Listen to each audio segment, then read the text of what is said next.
Welcome to the Lighthouse International podcast, lighting the way for your child to find their purpose and passion and live their best life. My name is Noah Robinson, and I'm here with director and founder Eliza Rivas. Hello.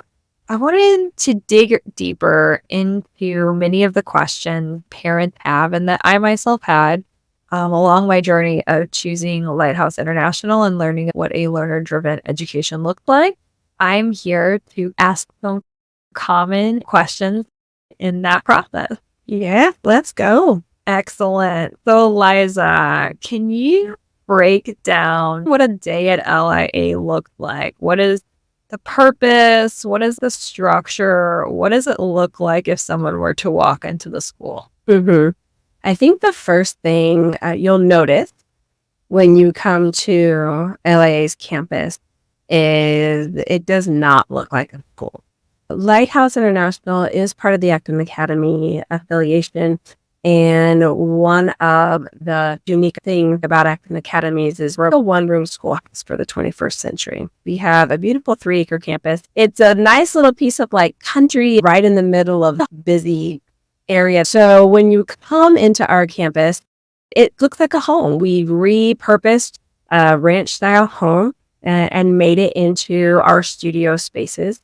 As different as it is for families coming in, learners love it. And even the parts that can sometimes be frustrating, it's a beautiful learning moment, whether it is the ease in which learners in the different studios can push into other studios to come alongside and be a buddy or help out or whatever the case may be. It allows a very natural mix and a very natural way to work with each other across all ages in a way that you do not find literally anywhere else. There's just nowhere else that a 5-year-old and a 10-year-old and a 13-year-old and a 15-year-old can be seen coming in and out, walking alongside each other, helping each other, and interacting in that way. And there's so many beautiful things when that happens because the oldest ones learn how to be patient, how to explain things, how to simplify. The youngest ones look up to the older ones so much. They want to show themselves to be more responsible, or they see how they do that. They're like, oh, that must be the way it's done. And they just immediately adapt. Even though it looks very different from what you would be used to, it is something that has a lot of beautiful results. At Lighthouse, we're often much more focused on what is happening on the inside of our learners, what is happening in their minds, their spirits, their bodies, than necessarily looking a certain way from the outside. We are in progress as a campus. When we bought it, it had been vacant for a very long time. We bought it and immediately got started. There is a vision and a plan for how to build out our campus over time. Our main focus is and will always be what is happening with our learners. That's probably the first thing you're going to notice, that it looks like a home. I'll attest to that. And also share some of the things that is often pointed out. Charm now, it's very homey. And I think that for many years, people did have the one school, public education as an institution is fairly new to us as a human species. Yep. So I think there's a benefit to that. But as a parent who grew up in the society and lived in that society, it can be off-putting at first to see the simplicity of it. Yeah. It's not always clean because that's given to the learners as the learner space. Yeah. It doesn't always look like what an adult would make a room or a yard look like. And that can be hard to switch to really understanding that this is the learner space and the learners are in charge of how clean or how messy it looks. And there is adults intervention, but they really are taking ownership of that space. It's their job to put things away. And so it is a little bit shocking at first, right? It can be for sure. What I recognize and love about that is I think in studio maintenance, you see everything that a learner-driven system is very clearly, because a learner-driven system works is really through the adult's ability to ask questions, offer choices, and offer examples of how things are done out in the real world, and then put that in the hands of the learner. And what are you going to do about that? And not rescuing the learner from the consequences of whatever those choices are. Probably one of the first places you see that is studio maintenance, because there is a wide range of reactions to studio maintenance. I will just put that out there. There is a wide range, but what is common across everybody is very few people actually enjoy the process. They enjoy the result, but few enjoy the process. It naturally lends itself to conversations and a lot of why do we do things? Why does me taking responsibility matter? Why is my contribution to a shared space important? And seeing that there are legitimate consequences for those things. We let them try out systems, knowing that 80% of those systems will fail. We know that because we're adults. They don't know that yet, though. If I step in and be like, this is what we're going to do, what I'm essentially doing is robbing them of their learning opportunity.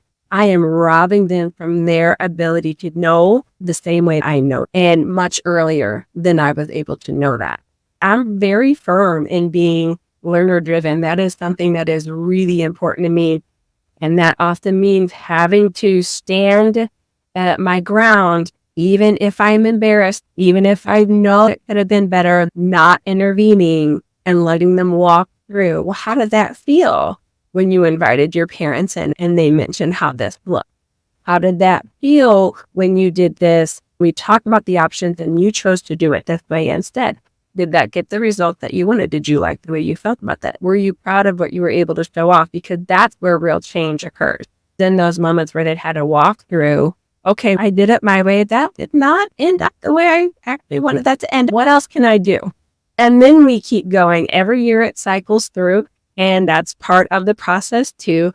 But what is important is, and what I think studio maintenance shows, is that journey of, what does that mean to fail forward? What does that mean letting them make choices and then own the consequences of those choices? Because as an adult, it is difficult. It's just as difficult for me. There are so many times I have to be like, okay, so give me 1 minute. Let me just step over here and bite my tongue and do my deep breathing. And we're going to come back and keep talking about it. Because yeah, it is hard because we know how to do it better. Clearly, we're adults. But that is something that you will notice. We are not polished. And that is on purpose. We are not polished by design. Not polished for sure, but it's good. All right. So another struggle that I had in the beginning was understanding the studios. Like there's different studios and they have different ages and they have routines. Mm-hmm. So can you break down what the studios look like? Cool. Studios is what we have in place of classrooms. Studios are multi-age. And they are purposely small, big enough to have community, but you're not going to have 35-year-olds and 36-year-olds. That's not how it's going to be. It's going to be intermixed age-wise, and they all have their own rhythm. So starting with our youngest, the Spark Studio, which is generally ages 5 to 7. I say generally because it depends on developmental level and capabilities, how ready a learner is. We let the learner set and work at their own pace, which means if I am 4.5 and I'm reading at a second grade level and I love talking about my opinions on things, maybe I will come into the Spark Studio at 4.5. If I am 7.5 and I can do all of those things, but I really value my Spark playtime, which we'll talk about here in a minute, I can wait and I don't have to bridge up until I am not only academically, but socially and emotionally ready for that change. Our Spark Studio's motto is play is their work. Spark is based on Marie Montessori. One of the things that her latest autobiography talked about is how play is their important work and adults need to get out of the way because they have important work to do. And I think in the times and the culture that we're in, it's so easy to push our expectations of older learners or teenagers down younger and younger.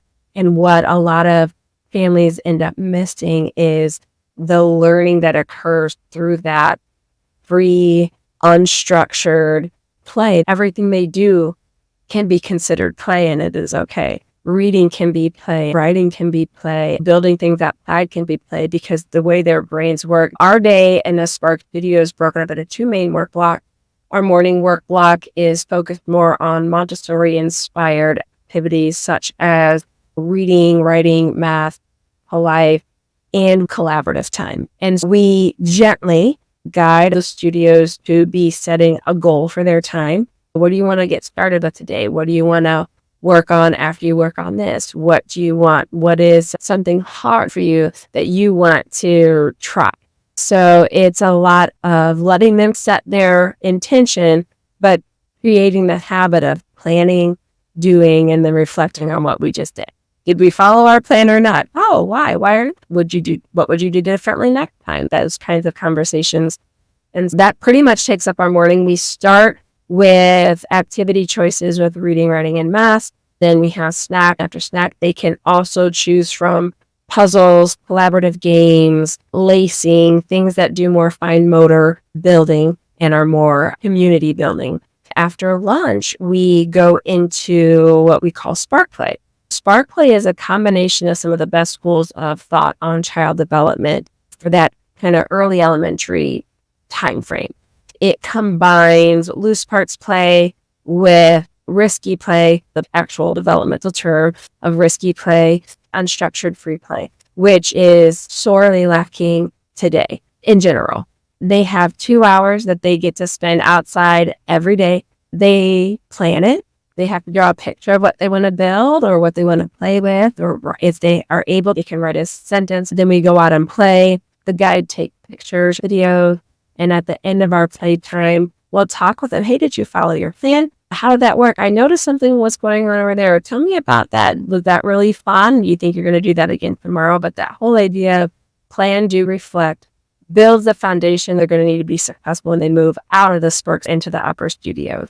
Built into that afternoon time, we also have studio maintenance that we were already talking about, and mindfulness time where we work with them to learn how to name their feelings, to learn to identify tools to help us get out of intense feelings that either we don't want to feel or that are causing us to not keep the promises in our studio.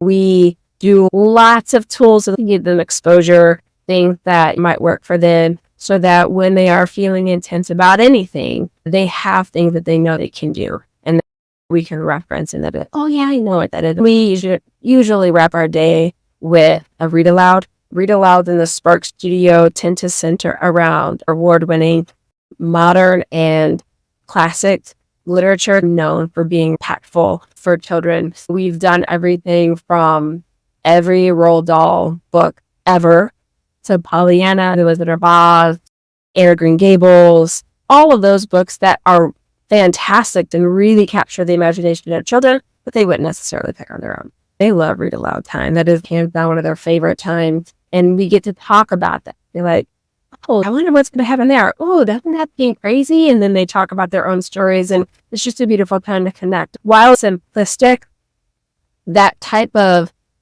daily schedule follows best practices for this age group, what they need, where they're going to learn the most, being in control of themselves emotionally, being able to work out differences with others without an adult saying, okay, now you have to say sorry and now you have to do this. They're naturally figuring those things out with the guide there, interjecting questions. Well, how did it feel when they said that to you? Or was that keeping in our promises? Or what options do you have to fix that? You're saying you're upset. What can make you feel better? How can they make something up to you? Whatever that conversation is, we're there to throw out ideas and talk them through. How do I make these decisions? And how do I know what my resources are? Simple, but powerful all at the same time.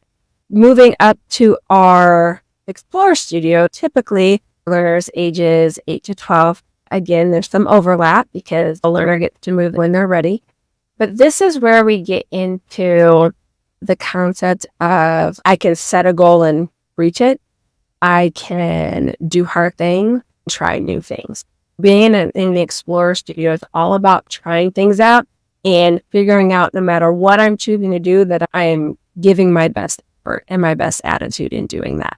And to me, the Explorer Studio is truly the heart of any Acton campus, because this is where they really become self-driven. They really take that into their personality and start to run with it.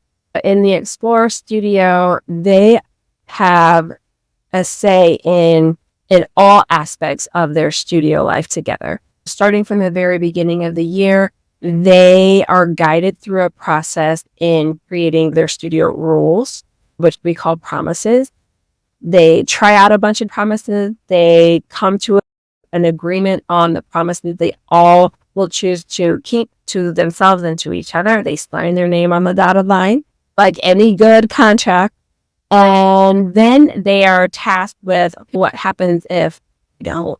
What happens if so-and-so does it like 20 times in one day? What happens if, on all of those ifs, we don't take care of that for them, but as guides, walk them through the process of, that's a great question.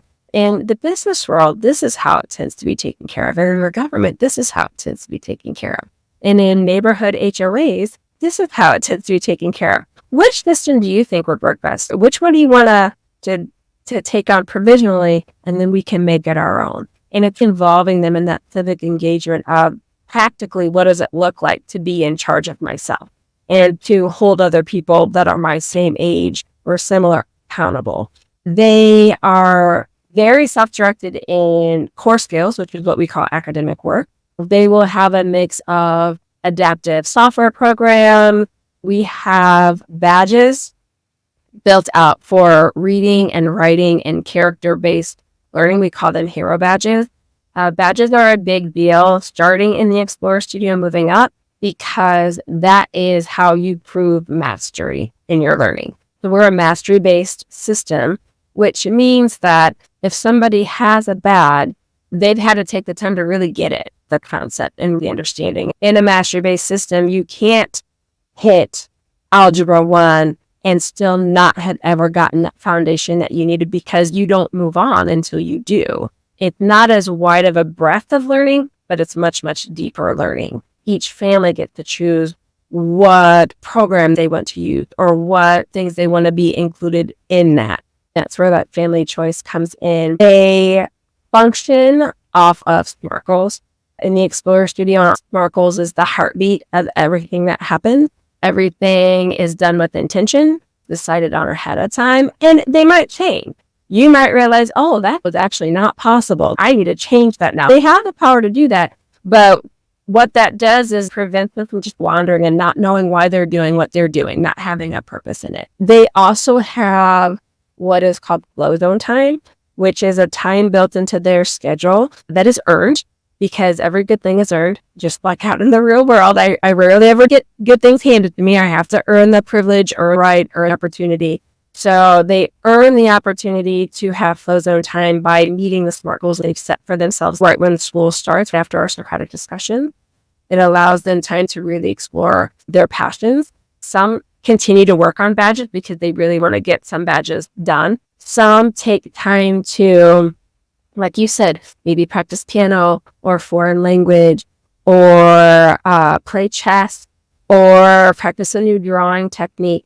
This is where they get a say in what they want to be learning about. And that's very important to them. They value that time to the point where anything that seems to be imposing in on that time, even the quietest learner, even the newest learner will immediately be like, now wait, because this is self-directed, right? This is really important to me. Learning how to do this is something I'm passionate about, and I want that time. They will engage with you in a way that is awesome, because as educators, especially the older they get, the more they just are like, whatever, what is the minimum I have to do for literally anything? So having that time where they can dive into their passions and do things that matter to them, even if it changes 3 months down the road, that's gold. It really is. They will do hard things to earn and protect that time. They also have time built in their schedules for civilizations, which is a series we go through called Story of the World. It's a read aloud and then kind of discussions about what was happening at that time and what would you do in this person's shoes. And what would you do if you were under this person's role and had to make this decision? Really putting themselves in the shoes of those people and deciding, ooh, that's really tough. There's no right or wrong. There's no black or white. Part of us, the credit discussion is I have to make a stance. I cannot ride the middle. Can't say the two both. No, you have to make a stand. The background with evidence. Why do you feel that way? It's not just off the top of my head, but I have to have a reason why. And that kind of talking out can often change someone's mind. It can often bring something to light that no one ever thought of. There's a lot of power in that. We use discussion a lot in our civilizations, which is our social studies for traditional schools. We have time built in for DEAR, drop everything and read, where they can just pleasure read to their heart's content, whatever they want to read. We also have badges for reading. Our badge books are books they have to pitch it to their studio why this should be considered challenging, life-changing, why they want to read this, how is it pushing them as a learner, but they get full say over what that is. We have a lot of different writing projects that they work on, and coming down from the Acton Academy network, our studio-wide writing challenges, we're going to be implementing this upcoming year. One of the big things that's built into Acton Academy is the power of peer reviews and editing. The whole process of taking a draft, running it through other people's opinions, running it through these markers of excellence in writing, revising it, and finally getting that copy out that you are proud to present out to the world. That's honestly where a lot of like our grammar and our ability to communicate comes in as a learner, is because that is an ongoing process that is always happening. From the time they're 8 until they graduate, the projects get more in depth, the scope gets bigger, but that process of getting it out, refining it, seeking advice about it, seeking accountability for it, and then putting out a polished piece lends itself to incredible gains in writing. I'm reading because I love reading.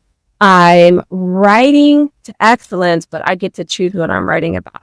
So I get to choose the story I want to tell. I get to choose the pet I want to pitch. I get to choose the topic I want to journal about. Whatever those writing badges are, I still have choice in it, which is why I think that they're more committed to pursuing excellence in those things. In the afternoons, we have quests. Quests are done in the Explorer Studio, the Next Up Studio, which is the Catalyst, which is our learners ages like 11 to 14-ish, and then our LaunchPad, which is around 8 to 14 on up through graduation. They all have quests. They all have core skills. Those activities stay throughout the rest of the time they're there. Quests are hands-on experiential learning. Sometimes they'll be focused on hard sciences. Sometimes they'll be focused on social sciences. Sometimes they're more individual, and other times they are full-out group quests. This is where I think a lot of the real-world skill building comes into play, because everything we do as adults often has to happen in that way. It is, here's your deadline, that's what you got to do, go do it. Or this is what you have to accomplish this goal with, and now you have to use all of those soft skills to get it done.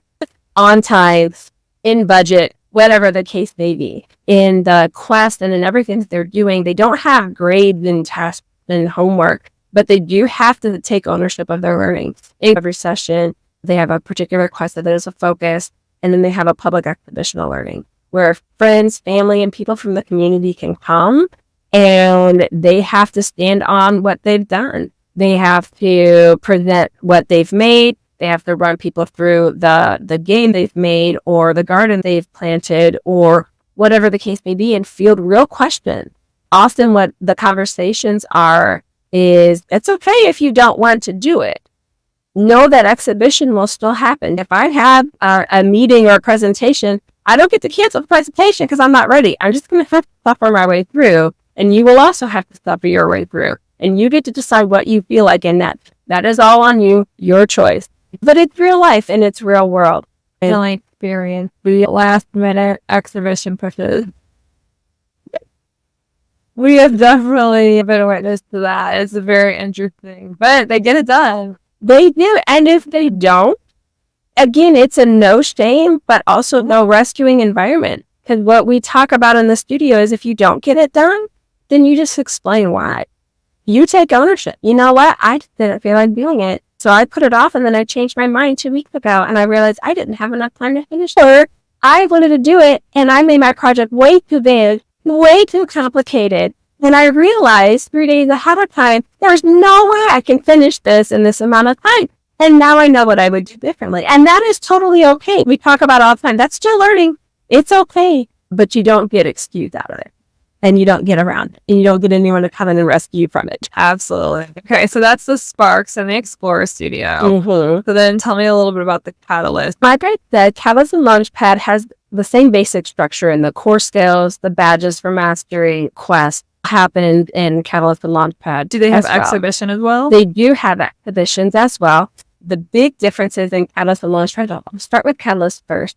The big thing that's introduced once a learner bridges up into the Catalyst studio are apprenticeships. Part of being a real world focused educational system is what do they need to do to be successful in the real world? Part of that is figuring out what it is they want to do. Instead of waiting until high school graduation or senior year in high school or an internship, my third or fourth year at college, at age 11 or 12 or 13, they have a quest where they learn how to essentially do the job search process to excellence. And they seek out places that they think they might be interested in. Maybe I might be seeking out a hair salon because I love braiding hair, or a comic book store because I love reading comics. Maybe I'm looking at a veterinary office. Maybe I'm looking at a local politician. There's nothing that's off limits to what they get a chance to explore. All right, this seems really cool. What would it be like in this field? And we get a mentor and they see the day-to-day and they're like, oh, that is not what I was. Or no, I cannot stay inside of blood. Or whatever the case may be. Or this is exactly what I thought it was. I want to do more here. And it connects them with the community around them from even ages 11 on up. They're building a network. They are learning how to negotiate real, meaningful activities. Now, in the beginning, that might be more research-based or more shadow-based, but they eventually start to take on real projects with these companies and these mentors. And then they have a bank of people who can attest to their work. They have things in a portfolio. They have experiences that no one else their age has. And the whole idea and concept is each year they have more and more hours of apprenticeship. So in the apprenticeships, they are over time building a network of people who can attest to their work. They are building a portfolio of different things they've done out in the real world. One of the things they're tasked with doing when they finish an apprenticeship is asking for a ranking and evaluation on attitude and effort. What they're doing is they're building those connections they need over time. At first, it's very small. Their first year in a Catalyst studio, it's 10 hours of apprenticeship, and then 20, then 30, then 40. But by LaunchPad, it's 120 hours of an apprenticeship, and they're spending time off campus doing these things. The goal is that they are testing out all these passions that they're interested in and then modifying. Oh, I like this aspect, but not this one. Let me switch a little and go here. Let me try a little on this side. By the time they're 18, they're going to be much more likely to have a true path. This is something I know I want to do. I understand what it takes to be in this career. I have done projects in this career. I've talked with mentors, and I have people who are willing to guide me towards this career. And I have people who think of me when a job comes open. Like, hey, actually, I do know someone. I know this kid who's great. They did this project and that project, and they don't have to wait for college for that. And they don't have to spend 4 years in a degree that then they decide, I actually don't like this, and I don't want to do this. Now what? Because that's happened to so many. It is not uncommon.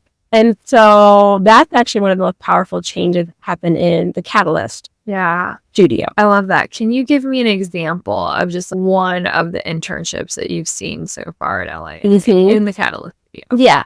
I'll talk about my daughter's experience. She's the oldest learner on our campus as of right now. When she first started the apprenticeship process, she had lots of different directions, completely different from each other. She wasn't sure what to do. And I mentioned, so she has this one video game that she obsesses with, that she absolutely loves. And I was like, well, you really spend a lot of time on that video game. Who makes that game? Could you maybe reach out, like whatever field that is, or whatever company that is? And she's, oh, I didn't think about that. Yeah, let me dig into that. And she decided that's what she was going to go for because she's one of those go big or go home personalities. And she actually went for 2 apprenticeships so she had just turned 30 when she got the call back from one of them, which is a video game design company. She reached out to one of their game developers, and he reached out saying that he would be willing to take her on as an apprentice. It was a lot of research, a lot of Q&A. What is it like, and what are these deadlines like, and what does it mean like in this kind of project? What are some things you got to be mindful of or be thinking of? He challenged her to learn a few different platforms, Unreal Engine 5 and Unity, which are big in both mobile game and system gameplay. It was a fantastic experience for her. She loved it. It was so cool for her being able to talk with somebody in California doing these things that she could only dream of. At the same time, she had reached out to another video game design company, and we hadn't heard back. We didn't think we were going to hear back. And lo and behold, 4 months later, I get an email. This company has no email or contact listed. So she had to find a mailing address and decided to handwrite them a letter. It was the maker of her favorite video game. So she handwrote a letter asking for an apprenticeship. They got the letter and called me 4 months later saying they wanted to meet her.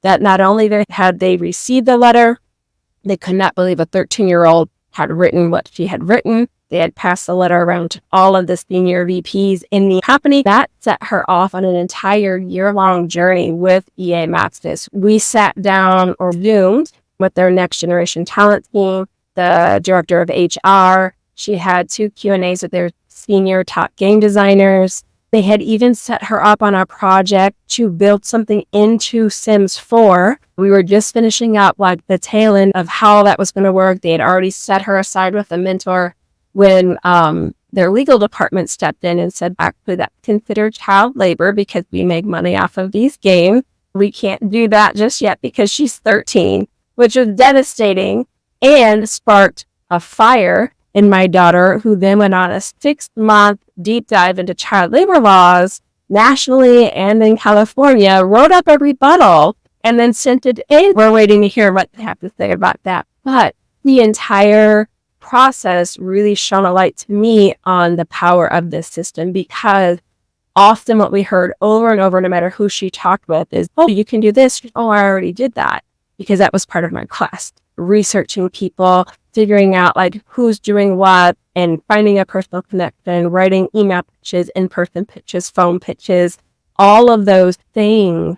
They were like, that our new hires don't even do that. That's just mind-boggling. And they even told her when they put a stop in the program that she was going to be a part of, if we can figure nothing else out, stay in contact with us because we have an internship. You have to be 18. And they're like, we expect you to call us the day you turn 18 because we have a spot waiting for you. It was phenomenal. The greatest thing about it is we know nobody. It had nothing to do with us. There was I know a person who knows a person that was 100% her going after something and nobody telling her she can't. It has been a life-changing experience for her. That's so cool. Oh, that's awesome. I love that so much. Yeah, it's so powerful when kids can explore. Now, she's in LaunchPad now. Is that correct? Mm-hmm. So tell me about LaunchPad a little bit. LaunchPad, it's almost like the apprenticeship on steroids. By the time they hit our Catalyst studio, learners can earn high school credit. If English is my jam or math is my jam and I'm going at lightning speed, I don't have to stop. I can start earning those high school credits when I want to start earning those high school credits. And in the areas where I'm not going at lightning speed, I can take my time and build up to that knowledge. Generally, by the time they hit LaunchPad, they have some high school credits underneath their belt already. A lot of our quests at that age will lend itself to those credits because they're in-depth, fun, and intense all at the same time. Where the focus on LaunchPad is called the Next Great Adventure, the NGA. And that is the powerhouse of a LaunchPad. What that means is now at this I am starting to connect all of the dots. I'm starting to connect passion. I'm starting to connect the things I want to fix in the world. I'm starting to connect my skills, natural abilities, my strengths, and I'm converging them into what is going to be my next great adventure after high school. It's like taking that apprenticeship process, but going 3 times more in depth with it, really honing skills, really focusing on high quality relationships with mentors, and taking stock of myself as a human being. Who am I? Who do I want to be? What kind of life do I want to live? And what is it going to take to get me there? Whether that is college, whether that is something else. We're not the type of environment that says it has to be college all the time, because it doesn't. To be successful, it depends on what your gifts, talents, abilities, and passions are. There's a lot of time spent on that. There's a lot of time spent on servant leadership, taking what I'm able to do now and then pouring into the generations coming behind me. My daughter loves children. She asked for her servant leader projects the second half of this school year to be focused on working with our Spark Studio, because she had a lot of ideas and sees where it can be made better and more Acton-like. And so she pitched the project to me, because I'm the guide right now for Catalyst and LaunchPad. And I was like, let's go. Let's see what happened. And it honestly blew me away. I knew what she had written. Her proposal seems dead on, but just when somebody who is truly embodied what it is to be self-driven, learner-driven, pursuing excellence, then comes in and raises up like that next generation, it's immediate. I don't know what kind of magic happened, but it was like, boom, an immediate shift, and everything started blossoming and exploding and just beautiful things. I couldn't contain it, even if I wanted to. And it would never have been that immediate and that deep had it been me, because as a teenager, she can connect so much differently than I could as an adult. But she knows how to use the resources. And when she did get stuck, or when something didn't happen, then we could then debrief about that. What do you think it was? Did you try this? Have you looked at that? Why did you read this book or look at this resource about these things? And she just kept growing. So it was really a beautiful thing. And what it does is build that habit of, I am a part of a community. Whatever community I'm in, I'm going to figure out how to better my community in the ways that are personal to me. Because not everybody is super loud and front facing with it, but everybody has a way to better the place that they live and the people that they live around. And so that's becomes the focus in LaunchPad. Not only finishing strong, but what is my next step and why is it my next? Even if I don't know exactly what I want to do, say there's 3 things I want to do, at least I'm intentional about my path. Because when you're moving forward, you can pivot. You can't do anything if you never take a step.